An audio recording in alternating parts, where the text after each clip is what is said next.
para la gloria de Dios, dice así: hermanos, si alguien es sorprendido en pecado, ustedes que son espirituales deben restaurarlo con una actitud humilde. Pero cuídese cada uno, porque también puede ser tentado. Ayúdense unos a otros a llevar sus cargas y así cumplirán la ley de Cristo. Si alguien cree ser algo, cuando en realidad no es nada, se engaña a sí mismo. Cada cual examine su propia conducta y si tiene algo de que presumir, que no se compare con nadie. Que cada uno cargue con su propia responsabilidad. Que recibe instrucción en la palabra de Dios, comparta todo lo bueno con quien le enseña. No se engañen, de Dios nadie se burla. Cada uno cosecha lo que siembra. El que siembra para agradar a su naturaleza pecaminosa, de esa misma naturaleza cosechará destrucción. El que siembra para agradar al Espíritu, del Espíritu cosechará vida eterna.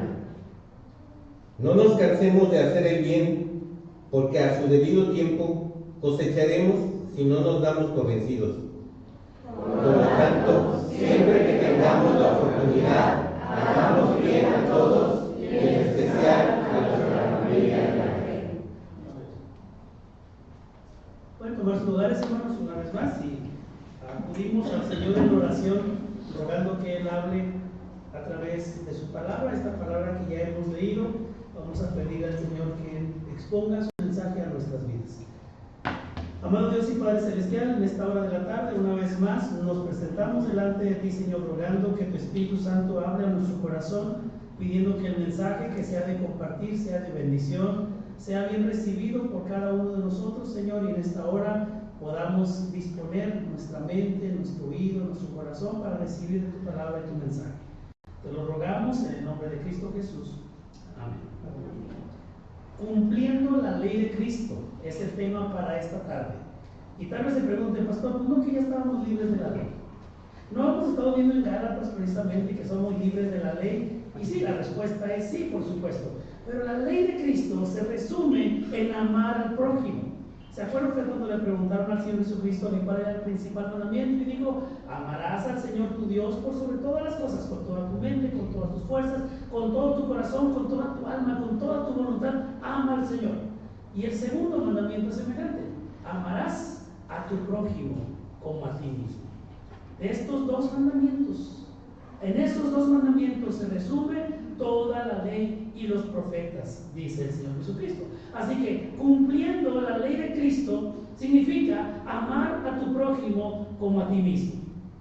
La idea principal de este pasaje que ya hemos leído en Gálatas 6, del 1 al 10, es que la responsabilidad mutua de los creyentes para vivir una vida en el Espíritu, hay que tomar en cuenta el contexto de lo que ya hemos estudiado con anterioridad el domingo pasado, de lo que hablábamos, cuál era la evidencia del fruto del Espíritu, y es vivir siendo guiados por el Espíritu, y se manifiesta el amor, el gozo, la paz, la mansedumbre, la humildad, el dominio propio, practicando el amor y el servicio unos a otros, lo cual se resume como cumplir la ley de Cristo.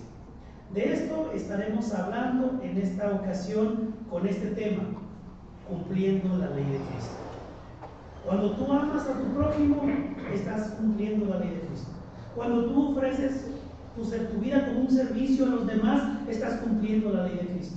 Cuando tú perdonas a aquel que te lastima, estás cumpliendo la ley de Cristo. Cuando tú procuras ayudar a los demás, estás cumpliendo la ley de Cristo. Así que en esta ocasión vamos a ver dos aspectos de qué formas prácticas cumplimos con este mandato. En primer lugar, el deber de la ayuda mutua. Los primeros 5 versículos de Gálatas capítulo 6. El pasaje comienza con un llamado a la humildad y a la restauración. Recuerden que la palabra humildad también significa mansedumbre, y nos llama a la restauración y luego a la ayuda práctica. Versículo número 1 dice: hermanos, si alguien es sorprendido en pecado, que todos los que aquí estamos cometemos pecado. Todos los que aquí estamos le fallamos a Dios de una u de otra manera. Algunos con ciertas cuestiones, otros con otras que son distintas. Sin embargo, la realidad y nuestra realidad es que todos cometemos algún tipo de pecado. Pero notemos cómo lo dice el apóstol Pablo.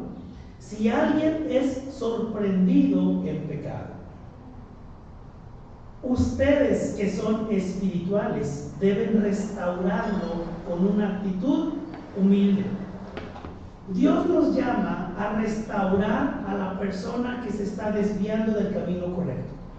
Dios nos llama a que con humildad, con mansedumbre, podamos auxiliar al que necesita apoyo. Si un hermano en la fe, un creyente en Jesucristo, es sorprendido en pecado, en alguna falta, dice Pablo, ustedes que son espirituales. ¿Qué significa esto de este término espirituales? Dice, ustedes que son espirituales deben restaurarlo con humildad, es decir, con mansedumbre, cuidando de no ser tentados ellos mismos. ¿Qué pasa cuando sabemos que algún hermano en la fe, algún hermano de nuestra iglesia, de nuestra congregación, ha caído en algún pecado? ¿Cómo usamos esa información que tenemos? Algunos han dicho que la información es poder. Pero el cristiano que vive guiado por el Espíritu no utiliza esa información acerca de algún hermano o alguna hermana que ha caído en pecado como una oportunidad para andar en chisme. Porque a veces un motivo de oración puede disfrazar el chisme de un pecado. Vamos a orar por tal hermano. ¿Sí saben lo que pasó? ¿No supieron lo que le pasó al hermano? Bueno, miren, déjame les digo, no es chisme, es para un motivo de oración. Y entonces decimos un chisme disfrazado de motivo de oración. Información, el cristiano que tiene información acerca de un hermano que ha caído en pecado, aquel que vive guiado por el Espíritu, es decir, los que son espirituales, en el contexto del versículo 1 y el pasaje anterior de Gálatas capítulo 5 al final, puede manifestar parte de ese fruto que es la humildad, no para juzgar al hermano que ha caído, no para señalar o para criticar o para rechazar, sino para qué, amados hermanos, para restaurar. ¿Qué tan importante es la restauración en nuestros días? Bueno, cuando nuestra casa sufre un desperfecto, inmediatamente queremos que la casa sea restaurada. Una grieta no nos conviene. Cuando tenemos algún problema en nuestra salud, vamos con el médico. Cuando tenemos un problema con los dientes, vamos con el dentista. Cuando tenemos un problema con nuestros ojos, vamos con el optometrista, vamos con el oftalmólogo. ¿Por qué? Porque queremos que sea restaurado algo que se ha perdido, algo que está en peligro en nuestra vida, en la casa, en el vehículo. Cuando un hermano cae en pecado, dice el apóstol Pablo, ustedes que son espirituales deben restaurarlo. Ese proceso de restauración es el propósito de la disciplina en la iglesia. Llevar en la dirección correcta al hermano que se ha estado perdiendo, extraviando o desviando de un camino correcto. Dice Pablo, los que están en sintonía con el Espíritu deben ofrecer ayuda al creyente que cayó en la trampa del pecado. El brindar auxilio a alguien que lo necesita es importante no solo para la persona que lo necesita, sino también para nosotros, para ejercitar nuestra fe. Tengo entendido que esta semana hubo un accidente muy fuerte aquí en Los Cristales, no sé exactamente a qué altura, pues ustedes lo vieron o supieron. Hubo un accidente menor en el carril de alta. Pues las personas se detuvieron, ¿verdad? Porque habían chocado. Fue algo leve, según entiendo. ¿Qué pasó? Pues viene otro vehículo que no ve señalización, que viene a alta velocidad y entonces se embiste. Y el accidente, que era menor, se convirtió en algo más grave. ¿Por qué? Por la falta de señalización. Tal vez alguien se hubiera bajado del vehículo, no sé en qué circunstancias se dio este asunto, pero lo que voy. ¿Qué pasa cuando vemos que alguien en la carretera necesita ayuda, como en este caso la señalización? Brindándole la protección no solo al que está dentro de un vehículo detenido cuando debería estar tal vez fuera del vehículo, sino también poniendo en riesgo a otras personas. Ok. Lo que quiero decir con este pequeño ejemplo Cuando vemos a un hermano que ha caído en pecado, nuestra labor no es decir, ay, pobrecito, a ver si alguien lo ayuda. Nuestra labor como hermanos en la fe es brindarle nuestra ayuda, nuestro auxilio para que salga lo antes posible de esa situación de peligro. Nos podemos preguntar, ¿de quién es la responsabilidad? Yo no soy el que está en pecado, es él, es ella, se metió en ese pecado porque se descuidó, porque fue imprudente, etcétera, etcétera.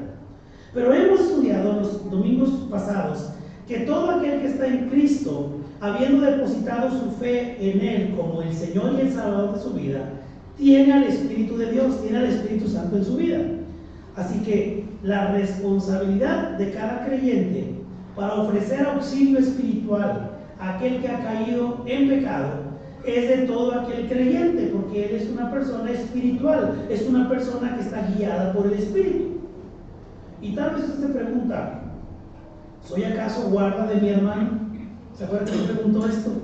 Caín. Cuando Dios le preguntó a Caín por su hermano Abel, oye, ¿y dónde está Abel? Y Caín le responde, ¿qué? ¿Acaso yo soy guarda de mi hermano? Ya Abel había perdido la vida en manos de su propio hermano Caín. Esa pregunta también es para nosotros. ¿Soy guarda de mi hermano? El Señor nos respondería, por supuesto que sí.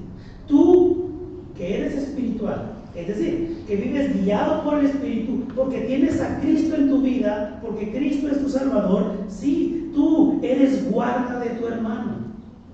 También el Señor nos llama a brindar ese auxilio llevando las cargas de los demás. Versículo 2. Ayúdense unos a otros a llevar sus cargas y así cumplirán la ley de Cristo. Se exhorta a los creyentes a sobrellevar las cargas, es decir, los problemas, las debilidades, las luchas, las aflicciones, unos con otros, cumpliendo así el amor, es decir, la ley de Cristo. Y de esto se trata la ley del Señor, amar al prójimo, amar tanto al que me cae bien como al que no, tanto al que me bendice como al que me maldice, tanto al que me es cortés como al que es amable, como aquel que es áspero e insensible. Cristo nos llama a amar al prójimo. ¿Cuál es la medida de ese amor que debemos dar? Como a uno mismo. Dice este versículo 2, y así cumplirán la ley de Cristo. Esta medida de amar al prójimo como a uno mismo no son dos mandatos. Dios da por sentado que el ser humano se ama. Dios da por sentado, es una comparación, no es otro mandamiento. El ser humano se procura, se ama o vive la vida como a él le interesa vivirla, de tal forma que cuando una persona va a amar a alguien más, a su prójimo, debe cuidarlo, debe procurarlo como si fuera a uno mismo. El que un cristiano se enrede con el pecado, caiga en la trampa del pecado, no es un asunto privado, sino que es una carga que otros deben llevar junto con él e intervenir para ayudarlo a escapar. También otra manera de ofrecer esa ayuda mutua es examinando la propia conducta, versículos del 3 al 5. Y aquí se nos advierte en contra del orgullo, creerse ser algo cuando en realidad no es nada, dice el apóstol Pablo. Y se nos anima a que cada uno examine su propia obra. Aunque se nos llama a llevar las cargas de los demás, cada persona es responsable de su propia vida y sus propias acciones delante de Dios. Dice al final de este versículo 5, que cada uno cargue con su propia responsabilidad. Entonces usted dirá, bueno, los versículos antes dicen que debemos llevar unos con otros las cargas, y aquí dice y se nos habla de que cada uno lleve o cargue con su propia responsabilidad. ¿Es acaso esto una contradicción? No, los primeros versículos están haciendo mención acerca de ayudar al hermano que está en pecado.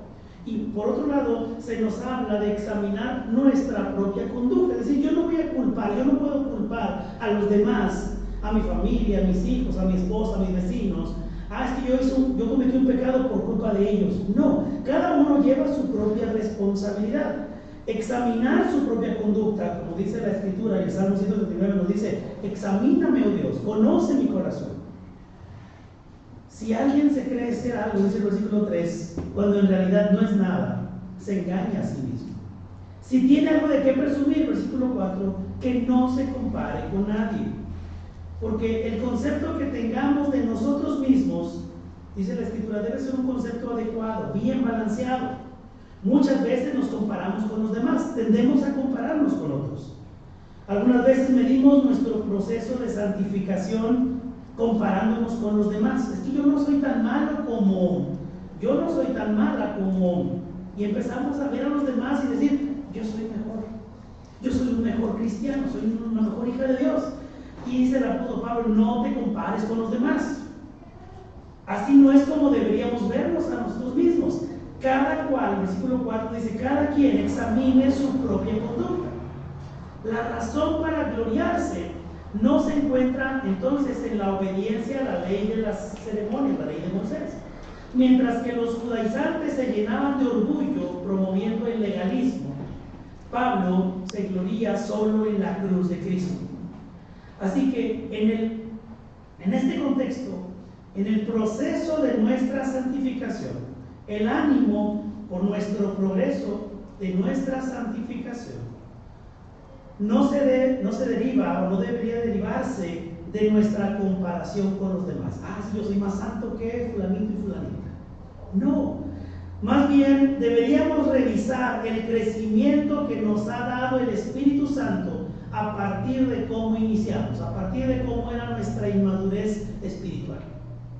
Es el proceso de medida de nuestra santificación, no una comparación de unos con otros, sino más bien que tú te compares a ti mismo de cómo eras en un principio cuando iniciaste tu vida como cristiano y cómo eres ahora. Y por supuesto que lo que Dios esperaría es que podamos ser más como Cristo el día de hoy que el día de ayer. Por supuesto, Dios espera que en nuestro caminar con Cristo nos parezcamos más a Él. ¿Por qué? Porque nuestro proceso de santificación es personal, es la obra producida por el Espíritu Santo en nosotros, pero no en comparación de otros, no en comparación de los demás. Cometeríamos un grave pecado, un grave peligro, estaríamos en peligro si nos comparamos con otros y dijéramos, sí, es que yo soy mejor que los demás, estoy bien. No, compara cómo era tu vida antes de Cristo, compara cómo iniciaste en tu caminar con el Señor y pregúntate, analiza tu vida, si el día de hoy estás siendo más como Cristo, estás pareciéndote más a Él. Porque el caminar con Cristo, amados hermanos, no solamente es dejar que el tiempo pase. Estamos ya por celebrar un aniversario más como iglesia.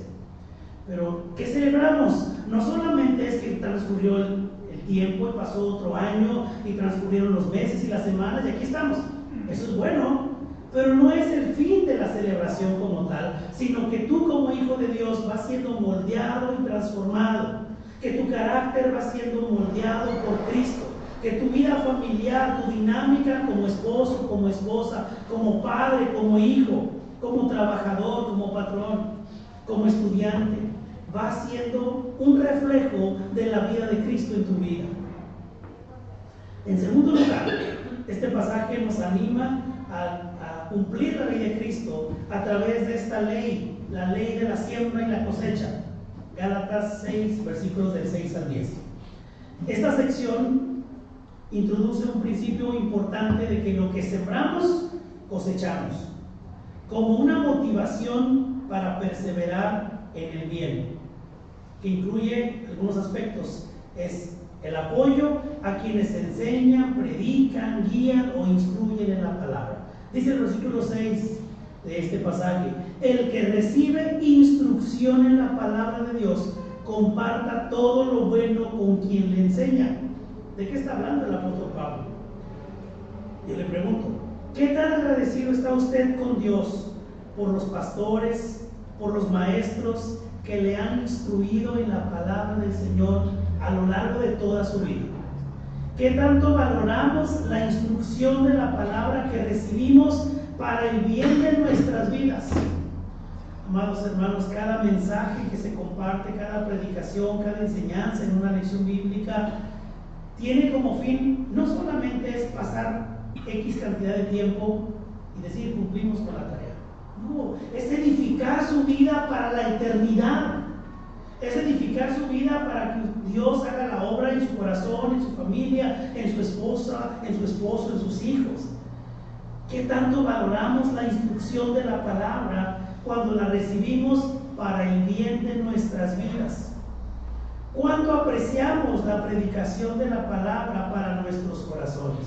Y aunque Pablo no siempre hizo valer su derecho de recibir un apoyo económico de aquellos a quienes él les enseñaba, sí manifestó y escribió que era correcto que los que proclaman el Evangelio, dice 1 Corintios en el capítulo 9, vivan del Evangelio. Es lo que está diciendo el apóstol Pablo: el que recibe instrucción en la palabra de Dios, comparta todo lo bueno que tiene con quien le enseña. La próxima semana tendremos a un pastor invitado, usted ya lo escuchó el mes anterior. Agradezcanle al Señor por la palabra que va a recibir el próximo domingo.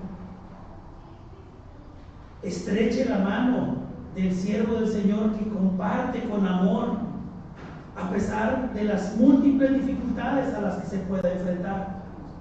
Dice la palabra, versículos 7 y 8, que cosecharemos lo que sembramos. No se puede engañar a Dios. Se establece una ley espiritual de lo que el hombre siembra, eso también cosechará. Sembrar para la carne, es decir, sembrar para la naturaleza pecaminosa, cosechará corrupción. Mientras que sembrar para el espíritu, dice el versículo 8, cosechará vida eterna. ¿Qué quieres cosechar? ¿Corrupción o vida eterna? Siembra para el espíritu. ¿Cómo lo hacemos? Dice los versículos del 9 y 10, nos animan a perseverar en el bien. Nos exhorta a no cansarnos de hacer el bien, asegurando que a su debido tiempo se cosechará. El bien debe ser para todos, pero especialmente a los de la familia de la fe. Dice el versículo 10, por tanto, siempre que tengamos la oportunidad, hagamos bien a todos, y en especial a los de la familia de la fe. Y tal vez aquí se pregunta, otra vez, ¿por qué siempre yo? ¿Por qué soy yo siempre que tiene que ayudar? ¿Por qué soy yo siempre que tiene que tener la iniciativa? ¿Por qué soy yo el que tiene? Dice Pablo, no nos cansemos, versículo 9. Porque es fácil cansarse. Es fácil decir, ya no lo voy a hacer más. Que ellos se las vean por su propia cuenta. Tal vez esta semana tuviste la oportunidad de hacer el bien a tus hermanos en la fe. A veces, honestamente, resulta cansado. Tal vez pienses una y otra vez lo mismo. ¿Por qué debería perdonar a mi hermano que me ha ofendido? Tal vez nos sentimos cansados de lidiar con lo mismo una y otra vez. Y tal vez nos preguntamos, ¿cuántas veces debo perdonar a mi hermano? Esa pregunta se le hicieron a Jesús. 7 veces está bien. Y Jesús dijo, no te digo que 7 veces, sino que 70 veces 7. Lo que está diciendo el Señor no es que hay 490 veces nada más, a la 491 ya no lo perdones. No está diciendo eso. Está diciendo, no lleves la cuenta. Cada vez que venga tu hermano y te pida perdón, perdónalo. Esto no es fácil, esto es cansado. Por eso el apóstol Pablo dice, no nos cansemos de hacer el bien, porque a su debido tiempo cosecharemos si no nos damos por vencidos. Los cristianos estamos llamados a ayudar a aliviar el sufrimiento de aquellos que están fuera de nuestra comunidad. La palabra de Dios en Levítico, en Deuteronomio, contemplan este principio, que si bien es cierto ya no estamos regidos por esas leyes, pero sí el principio de ayudar al prójimo. Sin embargo, tenemos la responsabilidad principal de ayudar a nuestros hermanos en la fe cuando están padeciendo alguna necesidad. Dice 1 Tesalonicenses 3:12, que el Señor los haga crecer para que se amen más y más unos a otros y a todos, tal como nosotros los amamos a ustedes. Que el Señor nos haga crecer, amada iglesia. Es una de las peticiones constantes en nuestros tiempos de oración, en la reunión de oración de los jueves. Que el Señor le dé a la iglesia crecimiento, madurez, unidad y compromiso. Que el Señor nos permita crecer para poder manifestar su amor, porque a veces es cansado. Dice el versículo 9 de Gálatas 6, no nos cansemos de hacer el bien. A veces nos cansamos de cierto ejercicio, de cierta caminata. A veces nos cansamos de comer lo mismo. A veces nos cansamos de ir al trabajo. A veces nos cansamos de ir a la escuela. A veces nos cansamos de tener que soportar al marido gruñón. A veces nos cansamos de tener que soportar a la esposa, a los hijos, a los padres, a los abuelos, a los nietos. A veces nos cansamos. Que Dios nos permita hacer el bien sin cansarnos. Qué maravilla sería esto para nuestras vidas. El ejercitar la fe haciendo el bien para cosechar a su debido tiempo. No nos demos por vencidos, dice el versículo 9. No nos demos por vencidos porque vamos a cosechar. ¿Qué vamos a cosechar? Si estamos sembrando para el Espíritu, vida eterna. Y ojo, no estamos diciendo que la salvación es por obras. Estamos hablando de que cuando vivimos por el Espíritu, cosecharemos la vida eterna. Cosechamos para vida eterna porque estamos siendo guiados por el Espíritu. Estamos viviendo no por nuestra naturaleza pecaminosa, no en la carne, sino produciendo el fruto del Espíritu. En conclusión, la idea central de esta meditación es que la vida cristiana debería ser una vida de servicio amoroso, humilde y persistente hacia los demás. Nuestra vida se debería caracterizar por una vida de servicio a los demás. Que deberíamos ser también la vida cristiana, una vida guiada por el Espíritu, no por nuestra carnalidad, no por nuestra naturaleza pecaminosa, sino guiada por el Espíritu. Y en tercer lugar, consciente de que nuestras acciones, lo que sembramos, tendrán consecuencias eternas, y esa será nuestra cosecha. Que el Señor nos permita vivir en su palabra cumpliendo la ley de Cristo. La próxima semana no voy a estar con ustedes, así que no voy a poder yo dar la conclusión de este libro, de esta serie de sermones. Pero yo sé que el Señor traerá gran bendición cuando escuchemos y cuando recibamos los últimos versículos de la epístola a los Gálatas. Recuerde, el tema general del estudio de los Gálatas ha sido libres por Cristo. Y Cristo nos ha dado libertad y podemos vivir en esa libertad para manifestar el amor de Dios en servicio a los demás. Y por eso el Señor nos llama, nos exhorta a amarnos de corazón. Vamos a orar. Amado Dios y Padre, cumplir la ley de Cristo, aunque pareciera una carga, debería ser un deleite para nosotros, Señor, porque si Cristo nos amó cuando no merecíamos ser amados, y ahora que somos perdonados, somos adoptados en tu familia como hijos amados, hoy podemos manifestar ese amor a aquellos que nos rodean.